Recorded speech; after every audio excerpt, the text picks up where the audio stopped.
Assalamualaikum warahmatullahi wabarakatuh. Pemirsa, kembali berjumpa dengan saya, Klik. Seperti biasa kita akan membahas hal-hal yang aktual yang terjadi di masyarakat kita. Juga termasuk yang terjadi di dunia saat ini. Bersama guru kita tercinta, Ustadz Adi Hidayat. Seperti biasa kita sapa dulu beliau. Assalamualaikum warahmatullahi wabarakatuh, Ustadz. Waalaikumsalam. Sehat, Ustadz? Baik, Mas Klik. Bagaimana kabarnya? Alhamdulillah, Ustadz. Alhamdulillah. Suasananya agak berbeda. Berbeda ya, Ustadz ya? Pertemuan kali ini ya. Masya Allah, Masya Allah. Alhamdulillah. Kayaknya ngikutin tren mirip-mirip podcast ini ya. Masya Allah. Ini Klik Adi ini mulai perkembangannya mudah-mudahan lebih aktual ya dari pembahasan. Dan perangkat-perangkatnya bisa mendukung sehingga Alhamdulillah, Ustaz. Alhamdulillah. Dan semoga menjadi manfaat untuk semua masyarakat Indonesia. Insya Allah. Mau ngobrol apa ini? Apa ya, Ustaz, kayak sekarang ini? Banyak orang berbicara dengan politik saat ini, atau mungkin kita agak lebih ringan, atau mungkin yang sekarang yang banyak dibahas, Ustaz, masalah Taliban. Taliban, maksudnya Taliban apa Tali nih dan ban? ban. Taliban ada Taliban. Iya. Taliban yang mana nih? Apa Taliban yang Nah ini bannya yang banyak tali talinya, apa? Ustaz. Jangan banyak talinya. Banyak simpulnya ya. Iya betul, karena ada beberapa hal yang berkembang di saat ini. Iya, Ada yang menganggap ini sebagai teroris yang berkembang. Ada yang menganggap ini biasa bangsa yang berusaha untuk merdeka. Atau ada juga yang menganggap ini jual beli biasa, bisnis yang as usual yang terjadi. Nah, menurut Ustadz seperti apa? Baik ya. Bismillah, alhamdulillah, salatu wassalamu ala rasulullah ba'du. Jadi pertama begini Mas Klik ya. Berbicara tentang sesuatu itu tidak akan lepas dari sudut pandang apa kita menilai. Betul. Jadi kalau kita ingin bicara aspek yang luas di dunia luar, keluar dari frame keindonesiaan ya. Sekarang mau bicara Taliban yang existingnya ada di Afghanistan saat ini, berarti kan kita berbicara tentang aspek global. Ya, jadi di istilah-istilah itu nanti ada istilah geopolitik, ya, ada geoekonomi misalnya, ada geostrategis, ya nanti ada pendekatan pemahaman tentang nilai-nilai spiritualnya misalnya, dan kaitan-kaitan sejarah yang melekat kepadanya. Nah ini aspek mana yang mau dibahas kalau kita ingin mespesifikkan ke persoalan Taliban misalnya. Apakah sudut pandangnya geopolitik, geoekonomi, atau geostrategis, atau pemahaman keagamaannya, atau aspek sejarahnya. Saya ingin berikan satu referensi dulu ya, yang barangkali sedikit banyak bagi warga kita, masyarakat kita di Indonesia bisa lebih mengambil banyak manfaat dari referensi dan pemberi sumber informasi yang saya kira akan lebih sesuai ya, karena berdasarkan juga dengan pengalaman dan keterlibatan ya bersama unsur-unsur yang tadi disebutkan. Sambil contoh misalnya kalau kita bicara tentang geostrategis, geopolitik atau juga geoekonomi terkait dengan Taliban dan keberadaannya di Afghanistan dalam pusaran konflik kemarin sampai dengan saat ini kita dapati Taliban memegang kendali penuh, bisa dikatakan demikian di Afghanistan. Saya kira yang paling memiliki pengalaman yang teraktual dalam kondisi kini itu ada dua orang di Indonesia ya. Satu Pak Yusuf Kalla, Muhammad Yusuf Kalla, kan mantan Wapres di 2014-2019, kita mengenal baik juga di DMI ya, Ketua Dewan Masjid Indonesia, dan di PMI juga, Palang Merah Indonesia. Kemudian juga ada Pak Hamid Awaludin, Mas Klik mungkin pernah dengar, mantan Menkumham ya terdahulu. Nah itu keduanya terlibat dalam konteks memberikan satu ruang untuk berdialog dalam mencapai perdamaian di Afghanistan dan menjadi fasilitator yang sangat efektif ya di saat pemerintahan Abdul Ghani yang kemarin kabur itu ya, dan berusaha untuk didialogkan antara pemerintahan Afghanistan waktu itu dengan Taliban dan cukup mengetahui perkembangan sampai dengan kini, terutama dari aspek geostrategis, geopolitik juga barangkali geoekonomi. Kalau kita mau bicara tentang pemahaman keagamaan, juga ada dua tokoh di Indonesia yang juga masuk dalam kafilah yang sama gitu ya. grup yang sama, gugus tugas lah istilah kerennya sekarang yang sama dari pemerintahan Indonesia yang saat itu juga diterima sebagai mediator dan fasilitator untuk perdamaian di Afghanistan. Ya selain Pak Yusuf Kalla, ada Pak Hamid Awaludin, juga ada Pak Kiai Haji Muhyiddin Junaidi, Wakil Ketua Dewan Pertimbangan MUI. Kemudian ada Kiai Haji Abdul Qayyum, Gus Qayyum itu termasuk yang juga rajin dimintakan gitu ya keterlibatan di sana. Dari sudut pandang keagamanya juga cukup baik, dan beliau juga mendapatkan sertifikat juga dari sana ya sebagai salah satu kontributor lah untuk bisa mendapatkan perdamaian di Afghanistan, dan juga memberikan satu referensi-referensi keislaman yang bisa menjadi inspirasi bagi warga Afghanistan yang dipraktikkan di sini di Indonesia. Jadi kalau kita mau bicara sudut pandang tadi, karena kan kita melihat dari jauh ya, sedangkan mereka kan hadir ke sana, ya kan, mengamati. Sekarang kan banyak pengamat itu kan mengamati. Nah mengamati ini kan terbagi dua. Ada yang merasakan, melihat secara langsung, berdialog, mengetahui petanya langsung. Ada yang melihat dari kejauhan, baca-baca di Google, baca-baca referensi berita dan sebagainya. Kan tidak sama. La yastawil ladzina la ya'lamuna wal ladzina la ya'lamun. Tidak sama antara orang yang mengetahui real keadaan sesungguhnya dengan orang-orang yang belum mengetahui atau mendapatkan referensi terbatas gitu.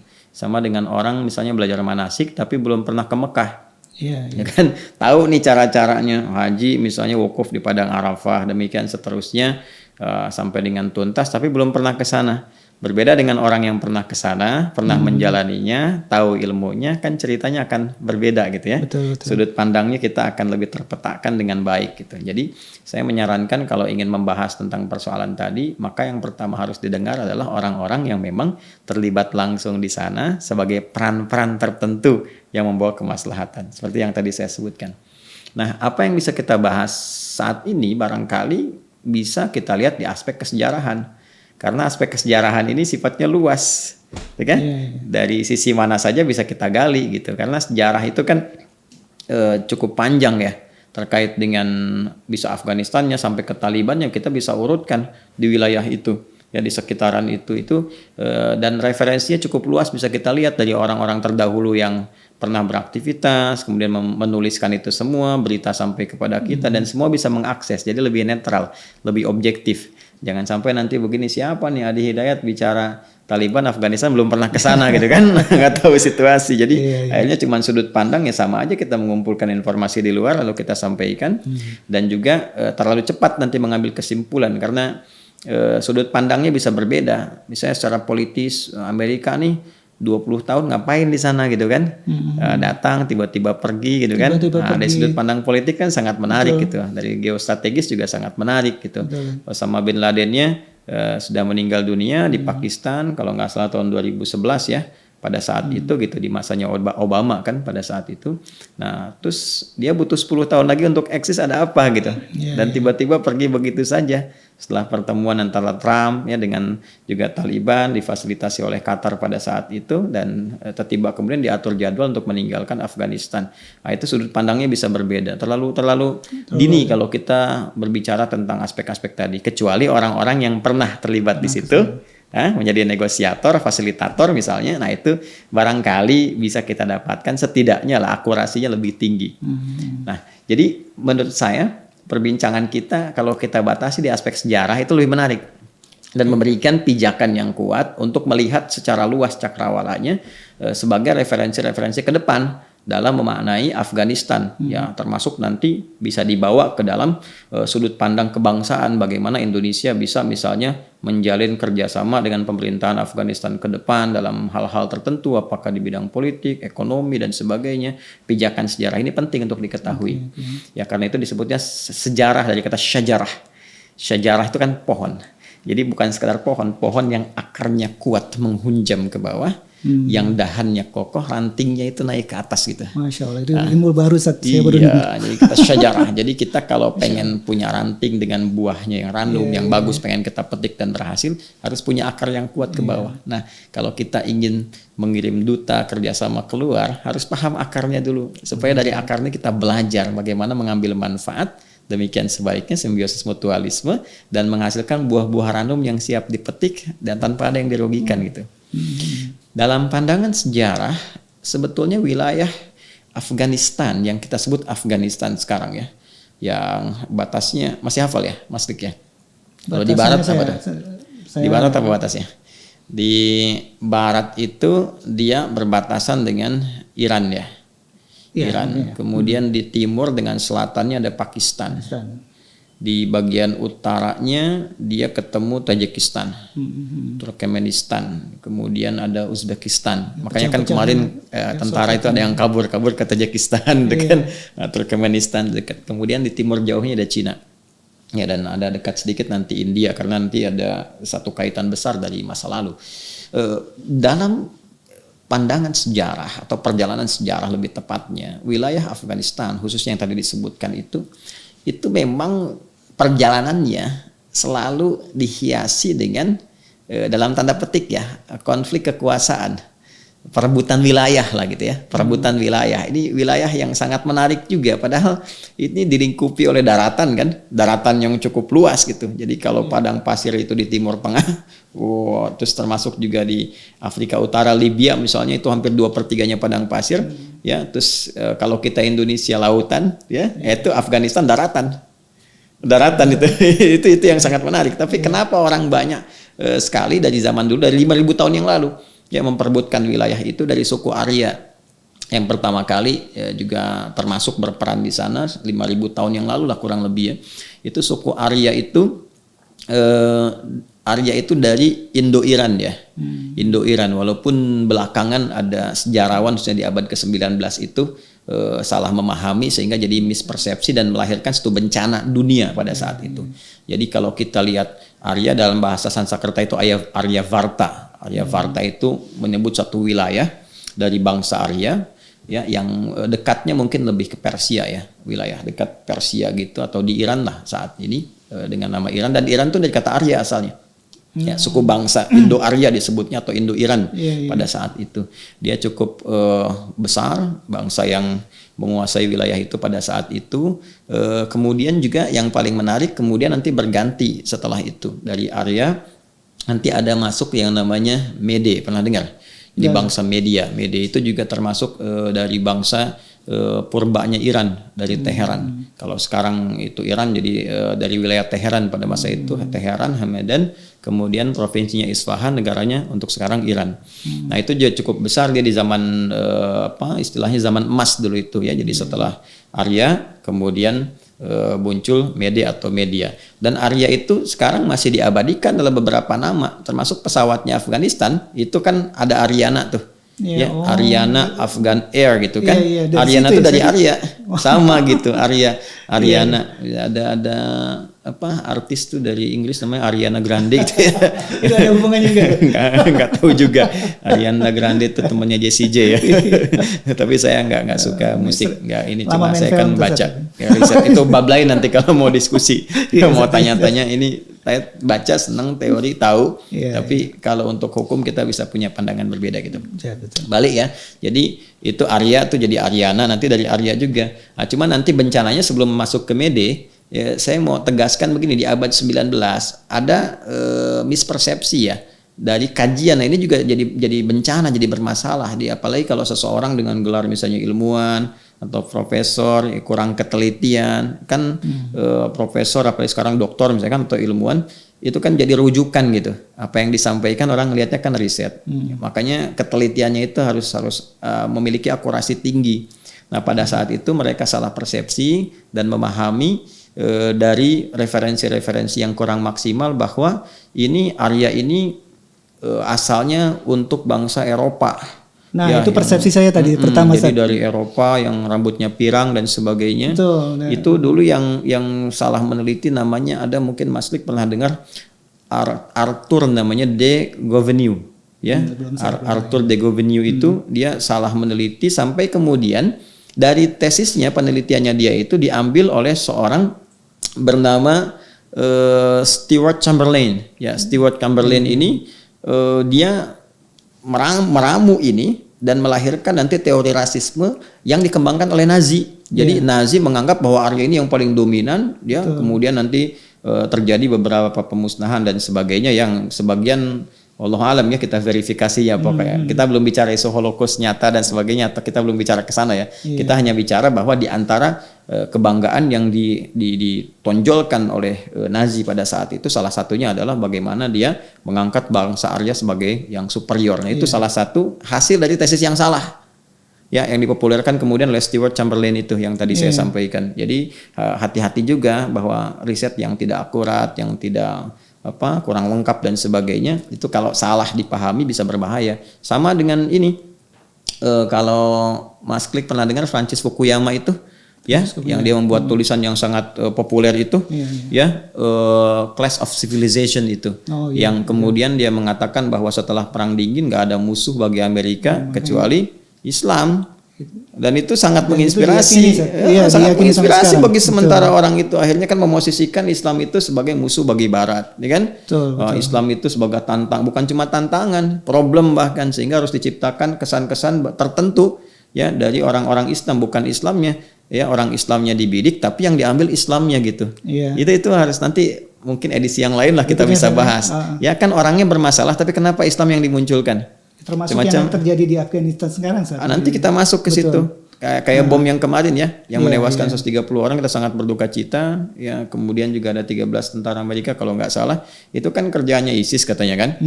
Itu menarik juga dari sudut pandang politik. Kenapa? Apalagi militer, kok Amerika nggak bereaksi? itu hangat lah. Tapi yang menarik ini, ISIS itu apa kan? ISIS itu apa? Islamic State of Iraq and Syria kan? Betul. Islamic State. Kok Islamik yang dibawa? Padahal kan orangnya yang bermasalah. Kenapa harus diambil Islamik dilekatkan ke Islam untuk memberikan kesan kepada dunia luar bahwa ini Islam ini keras. Islam ini begini, Islam begitu. Padahal dia baru lahir belakangan. Siapa yang munculkan juga kan? Siapa yang create itu? Jadi kalau saya selalu katakan begini nih, kalau ajaran salah, pasti semua orang yang memahami memeluknya salah semua. Ya kan? Nah, sekarang ada saya, ada Anda, ada Islam di Indonesia, Islam di mana-mana, udah banyak orang-orang Islamnya. Mereka baik-baik gitu kan? Ya kan? Dan berkontribusi bagi peradaban, berkontribusi bagi perdamaian dan sebagainya. Betapa banyak orang Islam juga punya kontribusi positif dalam kehidupan dunia secara global, ya kan? Jadi kalau salah orangnya, kenapa harus dibawa Islamnya? Ini kan secara teori jurnalistik juga harus diperbaiki. Ya, sama kayak gini, saya kan sering katakan, kalau peci itu nggak masuk ke kepala, jangan kepalanya dipotong. Pecinya disesuaikan gitu. Atau memang tujuannya untuk memotong kepalanya, Ustaz? Nah, itu nanti bahasan yang lain. Nah, saya mau balik ke situ ya. Jadi tadi nyinggung sedikit gitu. Jadi Arya itu jadi Aryana, kemudian masuk Mede atau media. Tadi saya sebutkan sekitar abad ke-6 sebelum Masehi lah. Mede itu media dan dia cukup besar juga, gitu kan. Tapi masih di lingkup Persia ya. Artinya masih wilayah Iran gitu. Sampai nanti ada bangsa Persia juga setelah itu periode ketiga. Jadi dari Arya, Mede, media, kemudian Persia, nanti masuk setelah itu Yunani, sampai nanti bergerak ke Hasaniyah, ke Mogol, sampai akhirnya terbentuk Republik Afghanistan ya. Periode di awal abad ke-20 ya, nanti itu sudah ada di 1921 bahkan dia membentuk jadi saya mau katakan gini, sebelum masuk ke abad ke-20 itu ini selalu ada pusaran gitu di wilayah itu untuk memperebutkan wilayah. Ada pusaran konflik dalam tanda petik ya, pusaran perebutan wilayah yang menghadirkan aksi-aksi militer itu dari ribuan tahun yang lalu gitu. Nah, ini seharusnya menjadi riset nih, termasuk di Indonesia juga nih, ya. Jadi harus tajam ke sana melihatnya nih. Ya, secara geostrategis ada apa sih di situ gitu ya? Dari ribuan tahun yang lalu sudah banyak orang pengen ke situ gitu. Nah, itu saya lompat aja biar cepat ya. Kalau kita bahas satu-satu detailnya dari ini bisa panjang gitu. Jadi saya mau lompat ke awal abad ke-20 saat juga itu di hari-hari puncak dan juga akhir nanti perang dingin antara Soviet dengan Amerika.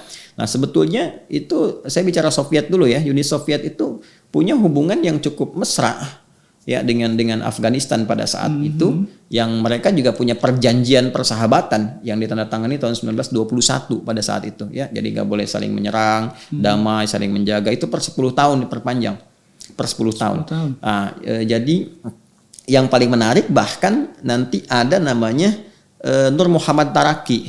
Nur Muhammad Taraki ini dia melakukan satu sama juga ya, konflik juga, kudeta di pemerintahan dan sebagainya. Terus dia membentuk Republik Komunis Afghanistan. Jangan salah loh. Ya, itu Republik Komunis Afghanistan itu ya itu juga pernah dibentuk Iya. oleh Nur Muhammad Taraki yang nanti sangat kuat hubungan juga dengan Soviet, itu di kisaran tahun 1970-an lah, awal ke 80-an. Mungkin di 1973 75 gitu ya. Nah, dia berkembang, Perdana Menterinya namanya Hifdzullah Amin pada saat itu. Nah, cuma ada terjadi lagi tuh. Jadi dikudeta juga ya, Nur Muhammad Taraki ini sama Hifdzullah Amin dibunuhnya tuh pakai bantal. Jadi ditutup mulut dengan hidung pakai bantal ini kayak di film-film gitu. Nah, itu kemudian dia meninggal, naiklah kemudian Hifdzullah Amin sebagai presiden pada saat itu. Nah, ketika ini dikudeta, sementara ini sedang dekat dengan Uni Soviet pada saat itu, Rusia belum ada ya, karena masih besar Uni Soviet itu. Maka ini merasa khawatir Uni Soviet nih. Ya, ingin membereskan situasi di sana, merasa khawatir, hubungan kemudian menjadi terputus karena Hifdzullah Amin ini itu dekat dengan Amerika. Gitu, pernah mendapatkan pendidikan di negeri Paman Sam, sehingga mereka khawatir nih, yang tadinya mesra dengan Soviet, kan ada perang dingin antara Soviet dengan Amerika pada saat itu, dari aspek sejarah ya kita baca. Akhirnya apa yang mereka lakukan? Ya, mereka melakukan penetrasi ya ke Afghanistan pada saat itu dan memutuskan untuk melakukan aksi militer itu di tanggal 24 Desember 1979. Maka mereka angkut tuh pasukan militer besar-besaran sampai sekitar kurang lebih ada 620 ribuan lah ya tentara yang mereka kerahkan tuh selama perang di sana, konflik di sana. Maka mereka mencoba untuk melakukan infiltrasi ke dalam, itu kan bukan infiltrasi lagi tuh. Ya, kalau infiltrasi kan menyusup tuh. Ini sudah masuk melalui aksi militer. Udah aksi militer ke situ. Dan ini juga membawa satu pemahaman kepada suku-suku di Afghanistan yang tadinya mereka itu banyak perang saudara, banyak ini kan itu memperebutkan terus Pak. Ya, dari khususnya di akhir abad ke-19 awal abad ke-20 kan terus tadi tuh pengen berkuasa, ini pengen berkuasa karena sejarah di masa lalu gitu. Dan suku-sukunya kan juga cukup banyak. Ya, yang ada di sana itu selain Pashtun, suku besarnya juga ada yang lainnya juga. Nah, ini Soviet ingin mengambil ya wilayah Afghanistan itu sehingga tetap terjaga dalam visi misi mereka dari komunis kan Soviet itu gitu. Nah, apa yang paling menarik ketika mereka masuk, kemudian ini ternyata juga menyatukan cara pandang suku-suku yang ada pada saat itu di wilayah Afghanistan untuk bisa melawan. Dan menariknya itu digerakkan oleh siapa? Kan? Kita belum sampai kepada supporting luar dulu, digerakkan oleh nilai-nilai keislaman di antara mereka. Di suku-suku itu kan sudah banyak pemeluk Islam ya, mayoritas kan Muslim di sana itu. Jadi saya ingin katakan begini, dan nilai yang dibawa dengan semangat keislaman itu adalah nilai berjuang, ya, nilai jihad kalau dalam syariat itu. Sedangkan jihad itu kan dampak positifnya apa? Ya, ada bela negara, bela bangsa, ya. Jadi orang Islam itu ketika berjuang dia meniatkan untuk ibadah. Nah, niat ibadah inilah yang dikerjakan karena Allah itu disebut dengan jihad namanya. Ya, tapi manfaat yang didapatkan untuk kemana? Untuk bangsa, untuk negara, kan? Untuk ketenangan, perdamaian masyarakat dan sebagainya. Makanya saya sangat sering sekali menegaskan mengatakan bahwa jika ada orang Islam di satu negeri itu sebuah berkah bagi negeri itu. Karena ketika negeri itu dalam goncangan bahaya apapun, maka orang Islam itu akan jadi orang pertama yang berjuang di garis depan untuk membela tanah airnya, membela bangsanya. Ya, makanya kita jangan pernah lupa akan jas merah tuh, jangan pernah lupakan sejarah kan. Di Indonesia juga demikian, santi-santi, kiai, ulama dan sebagainya itu sahamnya sangat besar. Kalimat takbir Allahu Akbar, bendera merah itu punya sejarah banyak lah. Saya bisa turunkan kepada Anda bahkan tentang sejarah Indonesia itu ya. Kalau kita riset, kita baca bagaimana peran ulama sampai melahirkan ini dan itu kalau kita jujur Pak, sangat luar biasa. Apa poin yang saya sampaikan terkait dengan cuplikan ini, bahwa kita harus menghadirkan kembali secara objektif ya nilai-nilai keislaman itu dalam bentuk yang benar, diajarkan dengan baik dan tidak akan pernah bertentangan apalagi di Indonesia. Baik dengan Pancasila, dasar-dasar yang lainnya, dan itu keberuntungan, berkah yang besar. Makanya di undang-undang kita katakan atas berkat rahmat Allah yang Maha Kuasa. Dan dengan didorongkan oleh keinginan luhur ya, kita kemerdekaan itu karena rahmat berkat Allah Subhanahu wa taala. Nah, secara singkat kembali kepada tadi. Jadi mereka doktrin yang terbawa pada saat itu, kita berjihad nih. Ini penjajah, posisikannya penjajah Uni Soviet itu. Mereka menjajah kita, gitu kan? Masuk ke wilayah bangsa kita, negara kita, orang-orang Afghanistan pada saat itu, maka kita harus berjuang. Dan supaya mereka punya nilai ya, kalau mereka meninggal kan dapat apa gitu, ya kan? Kalau masih hidup bisa memberikan bakti pada bangsa, memakmurkan, kerja macam-macam. Kalau meninggal dapat apa? Ya, gelar kan pahlawan misi nasional itu dalam konteks kebangsaan. Tapi kalau dalam konteks dia berpulang kepada Allah, kepada Tuhan, apa yang dia bawa?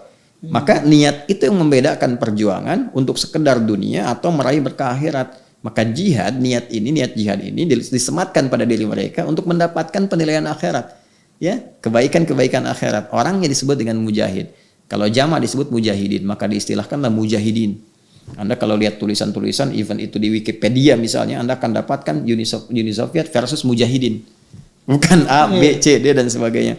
Maka berkumpullah faksi-faksi di mujahidin itu, menyatu semua tuh. Siapa aja yang ada di situ? Ya misal ada namanya Mullah Umar. Ya Muhammad Umar itu seorang mullah, tokoh lah ya. Tokoh juga pendidik ya, dan juga diulamakan, dituakan, punya murid-murid. Murid-murid itu dalam bahasa Pashtun disebut Taliban. Nah, kalau bahasa Arab Taliban juga 2 siswa sih, nggak jauh beda lah. Pelajar, santri, siswa itu bahasa Pashtunnya Taliban. Nah, maka murid-murid itu dikerahkan juga untuk ikut dalam berjuang. Ya sama aja di kita lah. Kalau kita kedatangan 600.000 orang tentara Belanda waktu itu misalnya ya, misal saja kan, atau dari Jepang pendudukan pernah ada di sini, kan semua dikerahkan. Betul. Ya kan? Masa kita diem aja gitu, pasti kita bergerak kan. Itu juga sama, ada yang siswanya, pelajarnya Taliban. Ada misalnya di pasukan garis komando. Garis komando itu yang punya jaringan, itu yang disebut Al-Qaeda. Qaeda tuh komando jaringan itu ya, yang kokoh gitu. Itu tokohnya dulu sama Bin Laden. Sama itu beda nanti ya, antara Taliban dengan Al-Qaeda tuh beda. Kalau ISIS belakangan. Ya, ISIS belakangan nanti kita bicara lebih jauh lah ya, hal-hal demikian. Kita fokus kepada yang kita diskusikan dulu ya. Nah nanti ada juga nanti termasuk faksinya yang nyambung lagi nanti ke Taliban ya, Haqqani misalnya yang kemarin rame-rame itu. Nah, ini juga pasukan-pasukan khusus yang pasukan berani mati kalau ini. Makanya waktu nanti zamannya Amerika kemarin itu dia yang meneror tuh dengan bom, dengan bunuh diri, dengan macam-macam ya. Dalam konteks syariat dengan konteks militer nanti beda istilahnya. Jadi saya mau fokus dulu ke sisi itu. Nah, jadi semua menyatu tuh di situ. Disebut mujahidin. Mereka berperang tadinya ala kadarnya aja dengan gerilya. Karena tadi kan daratan, saya singgung di awal. Ya jadi gerilyanya lewat daratan. Ya lakukan serangan sporadis, pindah sini, pindah situ. Jadi susah. Karena kalau kita perangnya saya langsung nih, face to face kan ketahuan musuh nih. Tapi kalau nembak nyerang begini, lari ke sini, lari ke sini. Ya seperti Jenderal Sudirman dulu pimpin perang gerilya, kemudian dikonsepsikan oleh Jenderal Besar Ahana Sution dan dipelajari oleh Australia sebagai kurikulum. Itu kalau kita belajar lebih jauh ya. Nah, saya balik ke situ. Nah, karena yang dilawan Soviet, ya, terus ada 2 unsur tadi yang saya sebutkan. Unsur pertama kan jihad, nilai keislaman. Maka negara-negara yang notabene membawa syiar Islam atau nilai-nilai keislaman pun itu tergugah untuk membantu. Siapa diantaranya? Saudi, tetangganya Afghanistan, Pakistan yang tadi saya katakan wilayah timur dengan selatannya kan batasan sama Pakistan. Maka Pakistan pun support ke situ. Ya, Saudi juga support. Ya, nanti ini ada jejaknya nanti. Ya, jejak. Karena gini, ketika disupport ya dengan pendanaan misalnya, dengan senjata atau bahkan dengan orang-orang, kan juga membawa ideologi.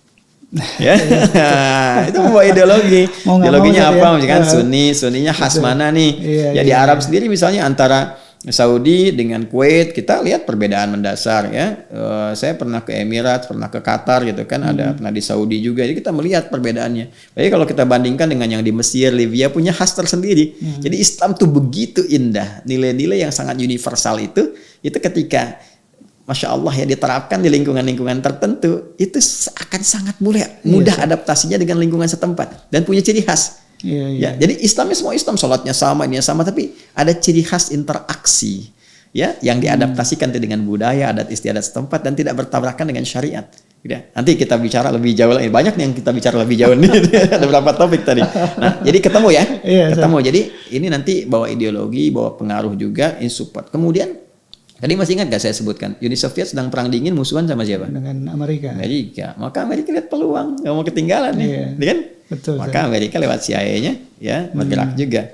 Kalau Pakistan lewat ISI namanya, ya apa namanya? ISI itu semacam ya kalau kita, tapi dia intelligence service apa gitu namanya itu, tapi itu pasukan khususnya lah gitu yang bisa masuk. Amerika lewat CIA. Support juga termasuk support alat-alat perangkat senjata ya. Senjata kalau Pak Klik ini lihat yang peluncur kayak bazooka gitu. Nah, itu dia support itu juga sehingga lebih wah tuh pasukan mujahidin yang ada pada saat itu. Kalau saya sebut mujahidin berarti tadi kan gabungan dari semua yang sedang berjihad bertempur pada saat itu. Nah, itu lebih dahsyat lagi sehingga pada saat itu sangat diketahui dalam sejarah banyak pesawat-pesawat yang dirudal gitu kan atau helikopter setidaknya atau korbannya banyak. Sehingga belakangan Soviet setelah kurang lebih 10 tahunan lah ya, 10 tahun 1979 berarti sampai 1989 mereka merasa nggak dapat apa-apa, malah korbannya banyak. Akhirnya mereka mundur teratur, menanglah ini. Nah, ketika menang faksi mujahidin ini, ya namanya sudah menang kan sama. Kita juga di awal kemerdekaan semua pengen ngusulkan kan. Coba lihat waktu BPUPKI misalnya kan, mau ini ada ya faksi dari bagian timur Indonesia, bagian ini pengen begini, ini pengen begitu, ini yang dasarnya pengen begini negara, ini pengen begitu, sehingga kadang-kadang ada sebagian di antara mereka juga yang tidak puas misalnya bikin golongan sendiri. Westerling kan dulu pernah ada pemberontakan juga. Ya, ada dulu yang Ratu Adil, ya ada macam-macam dan sebagainya. Karena apa? Karena ada satu konsepsi ya, saya pengennya begini, ini pengennya begitu gitu. Nah, ini pasca Soviet pun pergi, nah ini belum stabil. Masih ada gitu perebutan-perebutan, masih ada upaya-upaya untuk mendapatkan itu. Tapi secara umum sih mereka kan terikat dalam satu ikatan yang awal yang tadi berjihad itu, sehingga masih ada kesepahaman-kesepahaman gitu. Yang penting stabil dan sebagainya. Akhirnya secara singkatnya, karena Taliban yang paling mendominasi ya dengan etnis atau suku Pashtun kan yang paling besar ya di sana juga termasuk pengaruhnya ya, makanya dari situ kemudian mereka lebih banyak secara singkatnya lah, lebih banyak bisa menguasai wilayah, menguasai keadaan yang pada akhirnya sekitar di tahun 96-an lah ya, mereka memegang kendali penuh atas negara. Ya pada awalnya senang semua. Senang gitu masyarakat di Afghanistan itu karena isu yang dibawa kan membebaskan korupsi, melahirkan kedamaian juga, tenang juga, nggak ada peperangan lagi kan dan sebagainya. Ya hanya tadi yang saya sampaikan bahwa pengaruh-pengaruh yang tadi faksi datang ya dari supporting ini itu kadang-kadang membawa satu pemikiran ya, pemahaman keagamaan kan antara Saudi dengan Pakistan juga tidak sama kan. Pendekatan keagamaannya gitu ya, yang satu ada misalnya unsur sufistiknya, yang satu juga berbeda cara memahami sunnahnya sama sebetulnya referensinya hadisnya Quran, cuman cara memahaminya kan untuk diterapkan dalam kehidupan ya itu memilih hal-hal tertentu yang sesuai dengan pemahaman untuk memudahkan dalam ibadah. Tapi dalam kondisi tertentu kadang-kadang fanatisme berlebihan menjadikan yang ini salah, yang ini benar, jadi persoalan gitu.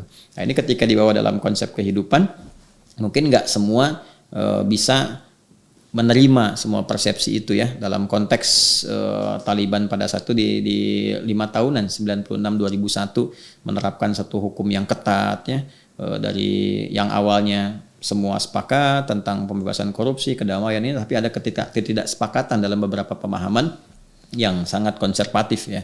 Konservatif dalam hal ini sangat ketat. Sampai ada perempuan nggak boleh sekolah, kan harus pakai ini itu. Walaupun ini kita bisa lihat kembali, uji kembali apakah itu bahasa propaganda di media, ya kan? Apakah realnya memang seperti itu, kan itu belum jelas juga gitu. Artinya itu kan dibangun persepsi itu sehingga ada kesan yang dibawa sampai ke Indonesia tuh. Kalau orang pakaiannya naik sedikit Taliban, kan ini Taliban. Padahal juga orang yang bicara Taliban belum tentu kenal Taliban, betul, ya kan? Betul. Nah, tapi kita juga nggak boleh langsung menjudge misalnya di periode itu langsung begini begitu tidak, karena ini bisa jadi propaganda, bisa macam-macam, Pak. Dan puncaknya pertanyaan Anda itu akan terjawab begini, ketika terjadi 9/11 itu, 11 September itu kan. Ya bagaimana menara WTC itu ya, dalam bahasa Indonesia kan WTC aja, World Trade Center itu dihancurkan pesawat, ini pun juga problematik juga ya, dan berita terbaru juga para korban itu ingin mendesak FBI ya untuk transparansi ya, transparansi data dan sebagainya, karena ada hal-hal yang ya ini menarik lagi nih bisa topik sendiri nih, apakah ini benar ada, apakah ini rekayasa atau macam-macam ya, Allahu a'lam ya secara tapi pergolakannya, perjalanannya itu sampai sekarang itu belum utuh gitu, sampai kurang lebih 3.500 dari keluarga korban itu juga mengajukan transparansi kepada FBI sisi yang lain ya. Nah, tapi secara singkatnya Amerika pada saat itu mengarahkan tuduhan utama kepada Osama bin Laden. Tadi faksi Al-Qaeda tadi. Ya, seorang milioner dari Arab Saudi yang kita kenal sekali, keluarga bin Laden. Ya, Osama bin Laden terlibat langsung di lapangan, kemudian pernah berjihad di Afghanistan yang tadi saya sebutkan tuh, faksi Al-Qaeda. Jadi Al-Qaeda beda dengan Taliban. Nah, itu kan tertuduh secara langsung. Karena tertuduh secara langsung, Amerika langsung menyimpulkan, George Walker Bush ya, pada saat itu dia langsung menyimpulkan bahwa Taliban harus menyerahkan Osama bin Laden, yang tiba kemudian langsung ada di Afghanistan katanya, kan? Ada di Afghanistan. Padahal Amerika sendiri nggak nemuin waktu di Afghanistan, taunya di Pakistan kan, yang 2011 itu. Nah, tapi itu menarik lah. Jadi intinya dia menyatakan seperti itu, sedangkan pada saat itu kondisi di Afghanistan kan tadi saya sampaikan sudah terhimpun dari faksi mujahidin, sudah mereka terbayangkan punya ikatan yang sama, ada nilai-nilai apa istilahnya spiritual yang mengikat, dan ini belum bisa dipastikan juga, apalagi mereka kalaupun ada benar itu kan menjaga betul kalau ada tamu ada apa itu di adat sana terutama Taliban itu sangat menghormati ya dan menjaga tamu-tamu yang memang dengan mereka itu ada perjanjian, kesepahaman atau bahkan orang-orang yang baik yang datang. Sekarang yang jaga kedutaan Indonesia siapa di Afghanistan? Ya, Taliban yang jaga, Taliban yang kemarin dia bantu pemulangan itu juga dibantu itu. Ya, walaupun ada berita-berita sebaliknya kita bebaskan dari persepsi yang lain juga ya. Saya bukan pro atau kontra itu, saya menempatkan secara objektif, tapi fakta ini penting disampaikan. Ya, kita memang ada beberapa yang beda misalnya pemahaman atau apa, tapi kan kita harus objektif dalam menilai. Makanya tadi saya katakan di awal jangan terlalu cepat menyimpulkan juga gitu, ya, karena ada beberapa hal-hal yang puzzle-nya harus disusun dulu. Jangan cepat menyimpulkan A ataupun B. Atau ada yang mengatakan ini tentara Al-Mahdi udah siap-siap atau ini atau itu. Kita nggak jauh-jauh dulu, lihat dulu nih periode 2-3 tahun paling dekat lah atau 5 tahun ke depan seperti apa. Karena ini hebat sekali nih diplomasinya nih. Wah, nanti sisi lain lah itu ya ngobrolnya gitu. Saya mau teruskan dulu yang tadi. Jadi ketika diminta dan tidak mau menyerahkan pada saat itu ya, tidak mau tuh kan alasannya banyak gitu. Tidak mau tuh ya apakah orangnya ada di situ? Apakah juga ada keterikatan kan kalau sudah di situ berjuang sama-sama ya Anda berjuang dengan saya sama-sama gitu tiba-tiba Anda dituduh teroris yang belum terbukti sepenuhnya saya disuruh menyerahkan Anda kan nggak mungkin juga saya sampaikan ya dari sisi itu ya dari sisi perspektif itu ya objektivitasnya gitu. Kemudian karena tidak mau menyerahkan dihukumin sama tuh teroris juga, dari sini cap teroris muncul. Tadinya kan belum teroris. Ya kalau Taliban itu teroris dari dulu kenapa CIA support lawan Uni Soviet, gitu kan? Nah, kadang-kadang lucu juga istilah sekarang tuh mau-maunya aja gitu. Ya ini teroris tapi sebelumnya nggak jadi teroris. Ini begini sebelumnya nggak ada kan? Ya jadi, nah makanya saya sering katakan gitu, terorisme itu yang dikhawatirkan, ditakutkan, termasuk kalau di istilah itu disebut stereotip ya. Stereotip itu menjadikan tips stereo. Tips stereo itu kekencangan kan suaranya dibunyikan supaya orang tahu semua gitu. Ya stereotip menjadikan sesuatu seakan jelek ya, buruk dan sebagainya terus digemakkan. Kalau digemakkan tercap kemudian waktu. Ya. Nah, sekarang saya mau bergerak seterusnya dulu ya. Itu ketika disebut teroris jadi rame itu sedunia teroris, Taliban teroris, ini Taliban dan sebagainya. Maka disitulah kemudian Amerika punya kepentingan. Ya, yang disebutkan mencari Osama bin Laden pada awalnya, tapi kan datang bawa pasukan, invasi semua ke situ dan seterusnya. Persis sama lah seperti Soviet, ya ingin menumbangkan Hafizullah Amin yang pertama tadi itu yang 3 hari setelah datang itu langsung dieksekusi gitu. Ini juga sama datang bombardir apa semuanya. Sampai pada akhirnya kan mereka menemukan Osama bin Laden di Pakistan. Itu pun ada babnya sendiri gitu, gitu ya. Jadi intinya terjadi itu, jadi serangan sampai 2011 juga dieksekusi Osama bin Laden dalam tanda petik ya. Saya katakan dalam tanda petik kan karena kita nggak bisa menemukan informasi secara utuh gitu ya.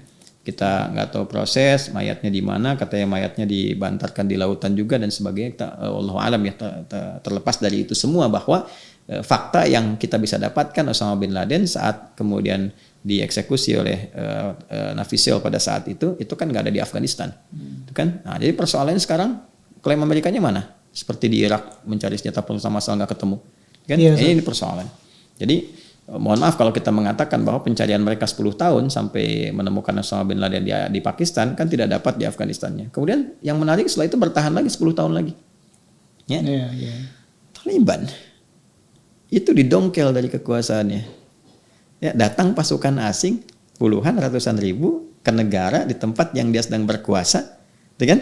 Dia memegang pemerintahan, kita lepaskan dulu dari persepsi kita, karena persepsi yang kita bangun itu kan propaganda yang disusun dari luar. Ya, kita tidak sepakat dengan beberapa pemahaman, oke, tapi dalam konteks kita melihat secara global, dalam konteks objektif, ini kita bicara sebuah bangsa yang punya pemerintahan yang mandiri berjalan 96 sampai 2001, 5 tahun di situ, kedatangan sebuah invansi yang mendongkel kekuasaan mereka, mengambil alih pemerintahan gitu. Ya kan? Jadi mereka memahami ini penjajah. Ya, dan mereka harus melawan. Ya sama kayak argumen Pak JK kemarin kan. Mereka kan orang Taliban itu melihatnya musuhnya Amerika karena menjajah, dan penjajah harus pergi. Sama kayak kita kedatangan Belanda, apa kita diam saja gitu kan? Jadi bayangannya seperti itu. Makanya mereka menempuh kembali cara seperti mereka melawan Soviet pada saat itu. Gerilya dan sebagainya dan penantiannya 20 tahun. 20 tahun sampai kemarin tenggatnya 31 Agustus. Nah, hanya yang paling menarik adalah pendekatan mereka ini yang luar biasa selama 20 tahun ini. Ya Mas Klik, yang harus dilihat itu. Yaitu diplomasinya luar biasa loh. Ya, bisa menempatkan orang-orang tertentu yang ada di Qatar, ada tokoh diplomasinya dari mulai Baradar, Jalaluddin Haqqani, terus pimpinan tingginya nggak pernah muncul. Yang di lapangan komandannya juga luar biasa, tiba-tiba muncul pasukan khusus, pasukan Badar 313 itu. Ya, ini dari referensi perang Badar. Wah, tapi dahsyat itu gitu. Kok saya juga luar biasa ya, Amerika tiba-tiba pergi dari situ, ninggalin beberapa banyak perangkat militer dan sebagainya. Ini apa nih yang terjadi di secara geopolitik? Ini kajian yang sangat menarik gitu. Ya, apakah masih ada gesekan antara Trump dengan Joe Biden dengan dalam konteks Amerika nih? Apakah sampai ke sana, atau Amerika punya dalam tanda petik mainan baru di militer, atau mau geser isu kawasannya ke wilayah Laut Cina Selatan gitu kan, atau kita bilangnya wilayah Natuna kan. jadi ini kalau bicara geostrategis, geopolitik itu bisa luas babnya, tapi karena Anda tadi batasi di wilayah Taliban, maka saya katakan tadi, jadi ini dalam perspektif objektif ya, isu global di kawasan yang kita lihat, terlepas dari beda kita pemahaman ya, bahwa ini kemenangan dari Taliban ya, atau secara umum juga bisa dikatakan wilayah Afghanistan. Afghanistan itu kan apa coba artinya? Apa Ustaz? Istan itu kan wilayah, Afgan itu Pashtun. Afghanistan itu wilayahnya orang Pashtun, sedangkan mayoritas Pashtun itu kan Taliban. Tadi saya katakan kan wilayahnya seperti itu gitu. Jadi masyarakat yang kemarin yang khawatir, yang ke bandara, yang terbang sampai ke pesawat ngikut ini itu dan sebagainya, itu kan ada dua sisi. Nah, sisi pertama yang memang membantu Amerika, yang khawatir dieksekusi setelah itu dan sebagainya. Sisi kedua yang juga disampaikan propaganda bahwa ini akan sama dengan Taliban yang masa lalu, yang ketat, kamu nggak bisa sekolah, kamu nggak bisa ini, tim robotik kamu yang kemarin tiba-tiba pergi tuh, ya keluar karena ketakutan tuh, yang ada sekelompok perempuan robotik itu takut dan sebagainya. Kesankan itu. Dan secara diplomasi, orang-orang Talibannya kan, ya dia bisa dikatakan mati-matian menyampaikan kan, itu luar biasa loh. Kami berikan amnesti umum untuk semuanya dalam konteks ini ya. Betul. Dalam konteks kehidupan berbangsa bernegara ya. Kita tidak bicara dalam konteks pemahaman keagamaan dan sebagainya dulu. Dalam konteks kehidupan berbangsa bernegara itu diplomasinya luar biasa. Ya sama persis dengan Indonesia lah, Bung Karno diplomasi begini-begini, kayak Agus Salim sampai pergi, Muhammad Nasir, jangan lupa lah Muhammad Nasir tuh rahimahullah itu sangat luar biasa. Beliau datang ke Mesir, ketemu dengan mufti Palestina, ketemu juga dengan beberapa tokoh gitu kan di sana, dan dari situ hasilnya pengakuan kemerdekaan Indonesia. Nah ini sama. Jadi seperti itu yang terjadi saat ini dalam konteks pemahaman global, Mas Klik. Kurang lebih seperti itulah. Ya. Panjang, luas dan panjang dan lebar, lebar sama dengan luas gitu. Tapi yang jadi masalah kalau kepanjangan, kelebaran, maka luasnya tidak stabil gitu. Iya betul. Nggak terukur jadinya. Jadi pembicaraan kita bisa ngalor ngidul kalau nggak ini. Ya. Nah, cuma sebagai masyarakat awam Indonesia, gimana sikap kita? Apakah kita memperlakukan mereka seperti saudara-saudara kita Muslim lainnya, seperti Palestina umpamanya? Kita doakan juga untuk kebaikan mereka, atau mungkin kita harus berhati-hati? Seperti apa, Ustaz? Itu kan kembali ke cara pandang kita ya. Pertama kita punya cara pandang universal. Kalau doa itu kan untuk semua kalangan. Ya, orang kafir saja dalam tanda petik ya, yang belum beriman kita doakan. Ya, penjahat sepenjahat-penjahatnya masih punya kesempatan untuk jadi baik. Fir'aunnya masih diberi kesempatan untuk jadi baik. Nah ini di orang-orang di Taliban, di Afghanistan yang kita belum ketahui realnya seperti apa, dan mereka banyak yang Muslim gitu kan. Ya, bahkan even itu misalnya non muslim tapi mereka dalam keadaan tertekan dan sebagainya, kan kita wajib memberikan pertolongan kita lewat doa, dengan membawa isu kemanusiaan yang baik. Jadi di kemanusiaan saja kita bisa bersikap dengan positif. Masa di keagamaan kita nggak bisa? Ya, jadi bedakan antara mengimport misalnya paham keagamaan yang kita sudah punya konsepsi pemahaman itu dan sudah memasyarakat dengan cara pandang kita untuk bergaul dalam dunia internasional, apalagi dengan ikatan sesama muslim. Ya kan? Betul. Kalau di Mekah kan kita ketemu nggak soal siapa yang kunut siapa yang tidak. Yang imamnya mazhab Hambali, yang di belakangnya Syafi'i, kan nggak ada yang sujud sahwi setelah imamnya selesai. Jadi kita biasa-biasa aja gitu, santai aja. Apa sih yang mau diramein? Jadi kan sekarang kita berdoa, kita doakan saudara-saudara kita di sana mendapatkan ketertiban, kedamaian, ketentraman, kebaikan. Kemudian saya sih menyarankan juga untuk pemerintah Indonesia terlibat aktif. Ya, apalagi mereka memberikan kepercayaan penuh kepada Indonesia. Jadi kita bisa mengimport misalnya guru-guru tuh ya ke sana, terus dari segi infrastruktur kita bisa masuk ke Bandara Kabul misalnya dikelola atau beberapa yang lainnya. Karena sekarang beberapa dosen kan sangat kekurangan di kampus-kampus itu. Betul. Ya, kita bisa import dari situ, nanti ada pemahaman-pemahaman yang luas, bisa diskusi dan sebagainya. Dan gini loh, itu siapa sih yang bawa propaganda pemahaman keagamannya didahulukan dibandingkan konflik yang adanya? Itu kan? Nah, itu dia. Atau ekspansi atau invasi yang ada di sana. Sekarang orang takut dengan Taliban itu. Yang tergambar itu apa coba? Kan selalu dilekatkan dengan pemahaman keislaman kan? Jadi Islamnya lagi yang dibawa itu. Ya, padahal yang jadi persoalan utama di sana kan bukan persoalan mohon maaf ya, pemahaman keagamaan. Yang terjadi di sana kan adalah invasi militer. Sekarang selesai, isunya dikembangkan lagi gitu. Jadi kalau kita masih punya banyak PR lah di sini gitu, dan kita sudah punya kematangan dalam konsepsi beragama. Jadi jangan membangun isu yang kontraproduktif gitu kan. Dan juga mohon maaf ya, kadang-kadang kita nggak konsisten gitu. Sekarang kalau kita bawa ke dalam konteks bernegara, kehidupan berbangsa bernegara di Indonesia, kita punya dasar Pancasila, Undang-Undang Dasar 1945, itu kan benteng kita. Saya jadi penasaran begini ya, kenapa Taliban itu yang bahkan ideologinya tidak banyak dalam tanda petik ya bisa meruntuhkan nilai-nilai dasar bernegara kita. Ya, kita banyak hadirkan, banyak soal ditampilkan di media dan macam-macam, tapi infiltrasi dari pemahaman yang lain yang datang dari barat yang jelas-jelas bertentangan dengan Pancasila atau bahkan dari timur jauh, itu justru terlihat dipraktekkan dalam kehidupan. Contoh liberalisme misalnya, sekularisme. Sekularisme itu kan memisahkan agama ya dengan negara, kehidupan bernegara. Agama dipinggirkan, sedangkan di Indonesia nggak bisa begitu. Itu kan bertentangan dengan Pancasila, bertentangan dengan undang-undang. Kok bisa hidup gitu di sini? Ya kan? Iya, dan dipandang modern saat. Iya, liberalisme juga begitu. Sebenarnya nggak boleh paham-paham itu hadir di negara kesatuan Republik Indonesia. Kenapa? Karena bertentangan dengan Pancasila. Ya, negara menjamin, misalnya di pasal 29 ayat 2, negara menjamin kemerdekaan tiap-tiap penduduk untuk memeluk agamanya masing-masing dan beribadah menurut agama dan kepercayaannya itu.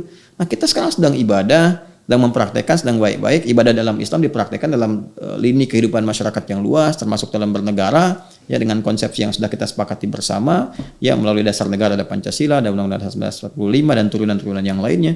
Tiba-tiba datang satu paham, pisahkan agama, nggak boleh melekat kepada negara, agama di masjid aja. Itu kan bertentangan. Ya, lalu kita impor pikiran-pikirannya dalam tanda petik ya. Ya, gayanya merusak gitu. Ya, di Islam dibikin aliran yang lain, bikin ini, bikin itu. Ini muncul pemahaman akhirnya yang ada konflik di masyarakat gitu. Nah, ini yang seperti ini kan lebih berbahaya daripada isu Taliban yang tidak real dalam tanda petik ya. Itu kan hanya membicarakan sesuatu yang terjadi di tempat orang. Ya, yang punya kepentingan sebetulnya dari sisi intelijen itu punya kepentingan, ya kan? Untuk pelajari geopolitik, geostrategisnya, kemudian geoekonominya apa yang kira-kira bisa bermanfaat untuk kehidupan bangsa kita dalam hubungan internasional. Ya, termasuk juga kalau Indonesia punya visi besar dalam konteks kehidupan di dunia ini. Misalnya Indonesia pengen jadi pemimpin global di tahun berapa? Ya mulai dari sekarang dong, ya kan? Siapa yang strategis-strategis, dibikin pemetaan sampai ke depan. Ya, dibikin program jangka panjang, jangka pendeknya, jangka menengahnya apa gitu ya. Kalau berpikirnya jauh, tapi kalau berpikirnya cuma sampai ya 1 step, 2 step dan sebagainya, selesaikan dulu deh di wilayah kita sekarang. Masalah pandemi, masalah macam-macam, masalah ekonomi di masyarakat. Kita jauh-jauh ngimpor sana, ekonomi nggak selesai-selesai misalnya di sini kan. Masyarakat sedang butuh makan. Masyarakat tuh nggak butuh pemahaman Taliban, butuh makan sekarang itu. Butuh makan, butuh sehat, butuh tentram. Ya, politisinya nggak banyak ribut, pebisnisnya nggak serakah gitu kan. butuh kemakmuran dan sebagainya. Jadi wah ini luas sekali nih. Ustaz. Wah ini Punya banyak pertanyaan saya, cuma udah mungkin mirip podcast ini. ditahan aja dulu. Ini udah mirip podcast nih, udah begini alatnya udah begini gitu ya. Jadi Iya, kalau Masya Allah, ya. sudah dialog akhirnya mengalir tuh. Iya. Terima kasih ya Mas Klik. Terima kasih, Ustaz. Jangan luas-luas dulu deh. Jadi ada pemahaman yang menseimbangkan kita di masyarakat. Tapi tetap harus juga disinergikan, dikuatkan dengan referensi juga dari tokoh-tokoh yang minimal tadi saya sebutkan itu. Ada Pak Yusuf Kalla, Pak Hamid Awaludin, kemudian juga ada Gus Koyum, Pak Kiai Muhyiddin, yang lain-lain di Kemlu juga. Tapi kan kalau Kemlu kan bergeraknya terukur ya dalam bidang diplomasi gitu dan membawa misi kenegaraan. Tapi kan kalau kayak tadi yang saya sebutkan, ya berpikirnya bisa objektif dalam konteks misalnya perdamaiannya, sisi apanya, berbagai pengalamannya. Saya kira penting kita meluaskan bacaan juga, kemudian menggali referensi lebih luas sehingga terukur, tapi kita harus punya prinsip dan komitmen. Pertama, berislam dengan cara yang baik, terus memahami konsepsi keislaman yang benar. Dan kita juga banyak ulama di sini cukup baik. Kita itu sudah tentram, sudah baik ya. Ya, jangan disibukkan dengan sesuatu yang justru bisa memecah belah, menghadirkan ya banyak konflik di masyarakat dan sebagainya. Justru saatnya kita memberikan sebuah pesan kepada dunia, inspirasi, termasuk juga boleh jadi masukan-masukan positif kepada Taliban ataupun warga Afghanistan pada umumnya, dengan mengekspor kepada mereka kedamaian-kedamaian, ciri khas Islam di Indonesia, kirimkan ke mereka, kan? Kemudian setelah itu ada dialog-dialog kerjasama antar kampus sebagainya. Itu hal yang sangat positif dan kontributif dibandingkan mengimpor sebuah dampak propaganda yang menghasilkan konflik berkepanjangan dan tak berujung, sehingga harus ada PPKM ya berlevel dalam konteks memahami isu ada hubungannya Ustaz ya? Iya, jadi harus ada PPKM nih, ini nggak disekat nih yang ini, ini nggak boleh dibahas, arahkan isunya ke dalam dulu. Ya, jadi bukan cuma keripik yang ada level, PPKM level, pemahaman juga mesti ada level.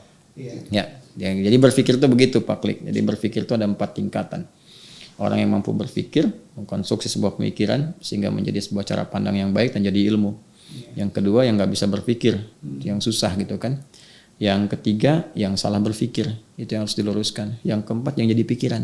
Nah ini yang keempat nih banyak sekarang jadi pikiran. Mudah-mudahan bukan saya Ustaz ya. Saya kira itu dulu ya. Terima kasih Ustaz. Dan bermanfaat. Dan ya. saya juga dikoreksi kalau ada yang tidak tepat ya. Beberapa saya sangat terbuka kalau ada sesuatu yang kurang tepat, kita koreksi dengan baik. Terima kasih Ustaz.